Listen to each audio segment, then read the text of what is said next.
Não te afastes de mim, Tá Ricardo. bem, Sabes que eu ok. não gosto. Não, força. Eu não gosto de Muito ficar longe. bem-vindo, Rui. Se quiseres, podes sentar-nos connosco. Não, eu estou a brincar. Mas se quiseres, estiveres confortável com isso. Não, estamos bem. Estamos acho. bem assim? Sim. Achas que estamos? Fantástico. Sim, senhor. Então eu vou-me afastar um bocadinho. Estás? Sou sim, senhor. Estou pronto para... Rui, como é que estás? Tudo bem? Super bem, tranquilo. Impecável?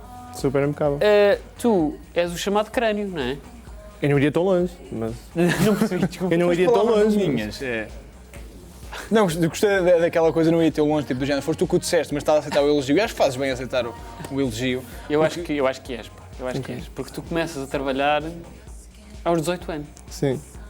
Como é que se começa a trabalhar nas áreas de desenvolvimento de software? Sim. Que curso é que como é que isto aconteceu aos 18 anos? Não havia dinheiro. Pá, normalmente é um bom motivador, não é? É. Verdade. Não, agora sem brincadeiras. Foi um bocado acidente.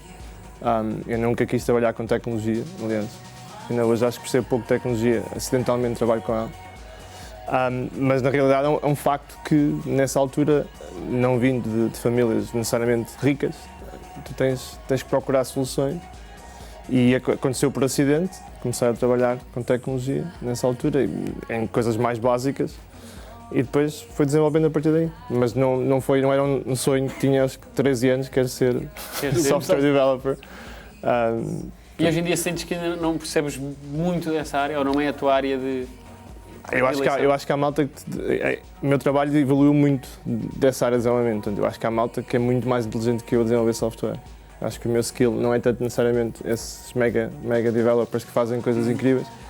É muito mais na orquestração e na estratégia por trás dos canais digitais, das marcas como a Adidas, para quem eu trabalho.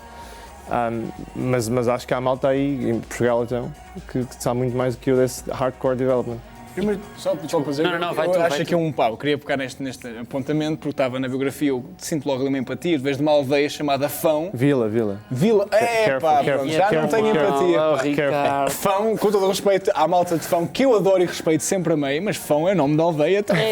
E outra vez, pá. Uma vila, desculpa, peço desculpa, já perdi aqui o público, pá. Que vergonha. Tranquilo. Um grande abraço à malta de Fão, eu acho que vocês merecem ser uma vila, sem dúvida. Mas realmente eu vou dizer... Outra vez, pá. Fão e tecnologia não me parece muito... Não é a primeira palavra que eu penso. Desprezar os habitantes de Como é que tu... Opa, eu sou de uma terra, eu cresci numa terra chamada Feijão, por isso, que é uma aldeia, de facto, Sim, e colmeias. sim. O que eu te pergunto é, como é que tu chegaste aos elementos de software? Disseste que foi um bocado por sem querer, por acidente. Eu imagino que tu tropeçaste e caíste num programa, a programar Python. Que língua é que tu começaste a programar, esta parte mais componente, e como é que passaste da componente que foi... Porque o software às vezes desenvolve abre um bocadinho a mentalidade para a resolução de problemas. Como é que tu passaste daí e foste fazendo o teu percurso? Mas em monólogo acaba de ter. Depois estava, fiquei nervoso, perdi aqui, tive de rotundas aqui. Olha, realmente eu acho que Fão não será provavelmente o maior centro tecnológico do país. Desculpa, Fão. Eu posso dizer isto, é como aquela coisa, nós podemos criticar os portugueses, somos portugueses, não estou a dizer que não. Então não será. Eu acho que hoje, talvez, com a evolução das startups e por aí fora, isso já é menos clichê do que era há uns anos. Acho que já é muito mais sítios pequenos. Não, ontem eu via sobre o Fundão, pelos vistos compete com Amsterdão e com outros grandes centros tecnológicos. Mas nessa altura não havia. Aí eu comecei linguagens C, COBOL, Prolog, sei lá, coisas que nem sequer me lembro. E comecei quase como estagiário numa empresa de telecomunicações e que trabalhava em coisas que ninguém consegue ver. Aliás, eu acho que só hoje, na Adidas, eu consigo explicar à minha mãe o que é que o meu trabalho é, porque até durante muitos anos ela não fazia a menor ideia do que é que eu fazia. Acho que ela não faz, mas agora pelo menos percebe a marca. E nessa altura foi mais ou menos o mesmo, era uma empresa de telecomunicações, Nokia Siemens, em que trabalhámos em hardcore engineering, que tem muito a ver com aquilo que nós hoje utilizamos nas redes de fibra óptica, nas redes de telecomunicações e por aí fora. Olha, quando é que te surgiu esta ideia de criares o Pensa Digital, este guia, Pensa Digital, mas não compliques? Meados de 2020, talvez. Primeiro tem um nome muito engraçado, parabéns. Gostas? Gosto. Também acho. Porque a malta tende a complicar, não só no digital, mas também em tudo. Mas é muito nessa onda. Em meados de 2020, eu já não vivo em Portugal há muitos anos, mas alguns em meados de 2020, em conversa com um grupo de amigos que trabalham cá em Portugal, têm empresas que trabalham com as pequenas empresas, uma das coisas que ficava claro e fica cada vez mais claro é que existe um gap muito grande entre as grandes empresas e as pequenas empresas. E existe um gap muito grande entre as novas gerações que vêm com as startups e as gerações mais antigas herdaram empresas dos pais, dos tios, dos primos, ou que acabaram por crescer em empresas mais pequenas. E algumas das coisas que eu ia fazendo fora do meu trabalho core, nas conferências, nas redes sociais, passava muito por criar alguns statements mais simplificados e alguns mecanismos mais simplificados para essas pessoas e ajudando. E há uma história que acho que é engraçada, que ajudou a despoltar este livro, que foi ajudar um colega, um amigo de Fão, numa empresa que ele tem de família, que estava a passar por uma dificuldade financeira relativamente complexa, ou passar por uma complexidade financeira de valor. E quando nós falamos, aquilo que ficava claro é que o problema não era o produto que ele vendia, mas a forma como era organizado, a forma como pensava. E aquilo para mim foi um bocado aquele abre-olhos de pensar, bem, se calhar não é só aqui, né? Não é só em Fão. E depois com conversas com a Sara do Grupo IOR, com Malta que vai fazendo em Portugal, fomos criando esta ideia e depois 3 meses escrito e a Leia e a Rita fazendo acharam que era fixe e publicaram.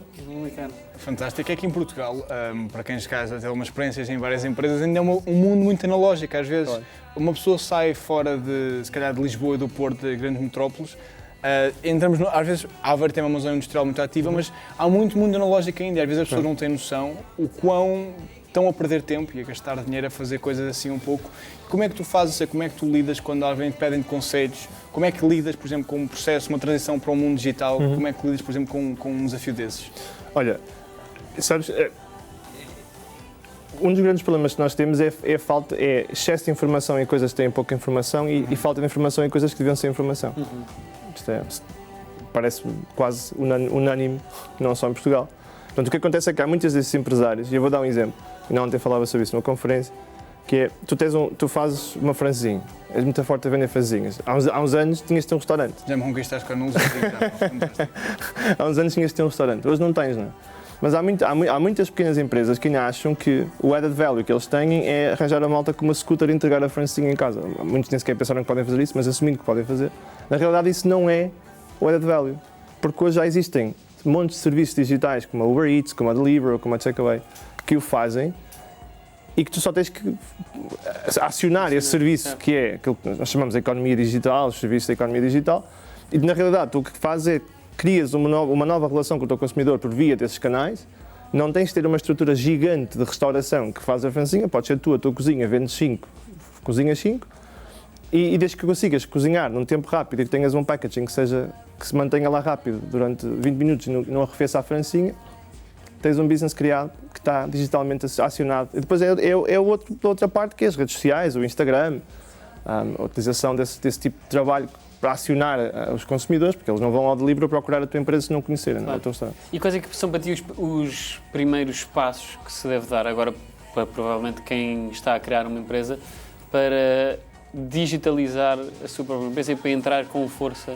no mercado? Porque isso também é uma ajuda, não é? Mas eu acho que o primeiro passo é fazer alguma coisa que alguém quer. Sabes que... Isso em termos de conceito, certo? Sim, eu explico. Hoje nós temos tantas startups e criamos um bocado quase aquele American Dream, que é qualquer pessoa pode ser empresário, qualquer pessoa pode criar uma startup e isto agora vai ser brutal porque vamos todos faturar milhões. Na realidade isso é um mito, porque a maior parte não o faz. E não o faz por 2 motivos. Porque criaram algo que ninguém tem interesse, ou o segundo motivo, criaram algo que não é escalável. O segundo é mais difícil, escalar é só ler o livro, demora tempo e é muito mais complexo. O primeiro é muito mais simples de perceber, que é, tu estás a criar algo que não tem interesse do mercado, mas só porque tu gostas, sabes que um dos grandes problemas da malta mais jovem é you fall in love with your idea. Que é quando nós nos apaixonamos pela nossa própria idea, mas nem sequer sabemos se realmente existe uma procura no mercado disso. E esse que é o primeiro passo, é tu entenderes primeiro o que é que tu queres fazer com a tua empresa, seja ela uma nova, seja ela uma reestruturação. Se queres ganhar na Liga dos Campeões, queres jogar na Liga dos Últimos, queres ganhar ao sábado, qual é que é o teu core, quem é o teu cliente e o que é que estás a vender. E o que é que resolves com essa venda? Se tu tens, eu tinha um professor meu que dizia uma coisa que eu acho que é incrível, que é que tu quando fazes uma renovação de uma casa, por norma tendes a pendurar um quadro. Há sempre alguns no mundo em que vais pendurar um quadro. E quando tu fazes um buraco, quando queres pendurar o quadro e queres fazer um buraco, o problema que tu achas que estás a resolver é fazer o buraco. Portanto, tu vais buscar uma Black & Decker e fazes o buraco. Portanto, a malta que faz Black & Deckers acha que aquilo é que é o core e vai desenvolver a melhor Black & Decker do mundo. Até ao dia que alguém percebe, hold on a second, o teu problema não é fazer o buraco, o teu problema é pendurar o quadro. Se eu arranjar uma forma de pendurar o quadro que não me obriga a fazer o buraco Exato. e fizer mais barato, Já eu não é faço, preciso. acabo com as Black Deckers. É esse o sentimento que as empresas têm que ter, sejas tu uma startup ou sejas tu uma empresa mais no mercado. Qual é o teu problema e qual é o problema real? E é esse que tens de focar. Porque é isso que acontece com as startups, eles fazem isso com as empresas já existentes sem sequer o saberem, eles acabam por criar esse, não quero ser a Black Decker, quero ser a malta que pendurou o quadro lá com sticker, e fazem-no muitas vezes inconscientemente, mas depois funciona porque o fazem dessa forma, porque encontram aquele sweet spot que resolve o problema que os consumidores têm. Então hoje em dia uma empresa sem digital não Isso é mito, não existe, não sobrevive. não consegues. E isso é assustador, que eu acho que quando hoje nós discutimos o digital, e o digital não é necessariamente ter um website, que é outro mito, eu tenho uma app, já sou digital, far from it.